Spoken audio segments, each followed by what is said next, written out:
La grâce de Dieu vous suffit. Shalom bien-aimés dans le Seigneur. Notre méditation du jour s'intitule « La grâce de Dieu vous suffit ». Durant notre texte en 2 Corinthiens 12, 9 qui nous dit ceci.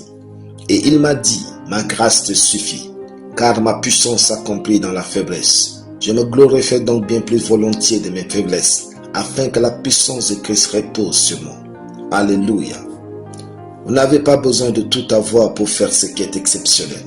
La grâce de Dieu vous suffit. Vous n'avez pas toujours besoin d'être fort pour triompher. La grâce de Dieu vous suffit. Vous n'avez pas besoin d'avoir beaucoup de gens pour faire de grandes choses. Avec ce que vous avez, la grâce de Dieu va suffire. Vos faiblesses ne sont pas une limite à votre succès si vous laissez la grâce de Dieu vous couvrir et vous combler. Vos limites ne sont pas un problème si vous laissez la grâce de Dieu vous aider. Il y a des faiblesses que vos prières et jeûnes ne changeront jamais en force et qui, malgré elles, vous allez réussir si seulement vous acceptez la puissance de la grâce de Dieu. L'apôtre Paul, l'homme des miracles et des prodiges jamais enregistrés dans la chrétienté, a fait l'expérience de prier contre une de ses faiblesses inchangeables. Il est écrit « 3 fois j'ai prié le Seigneur de l'éloigner de moi ». 2 Corinthiens 12, 8. Paul nous dit la réponse du Seigneur dans le verset du jour. Et il m'a dit, ma grâce te suffit, car ma puissance s'accomplit dans la faiblesse. Dieu n'est pas gêné par vos faiblesses qui vous gênent tant que vous savez compter sur sa grâce.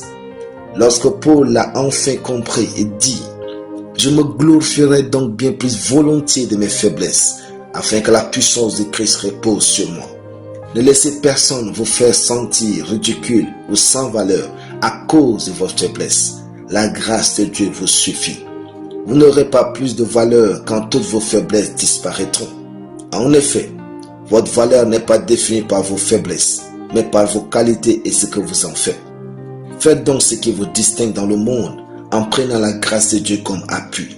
Soyez rayonnants et allez vers les choses qui ont de la valeur. Désirez les bonnes choses et travaillez pour les avoir.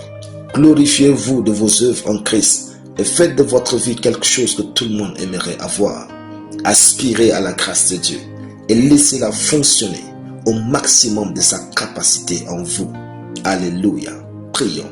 Merci Père pour ta parole. Je déclare que je vais de gloire en gloire, de succès en succès, chaque jour, car ta grâce agit dans ma vie au nom de Jésus. Amen. La lecture biblique en une année, 2 Rois chapitre 11 à 2 Rois chapitre 15. Soyez bénis, c'était le pain du ciel.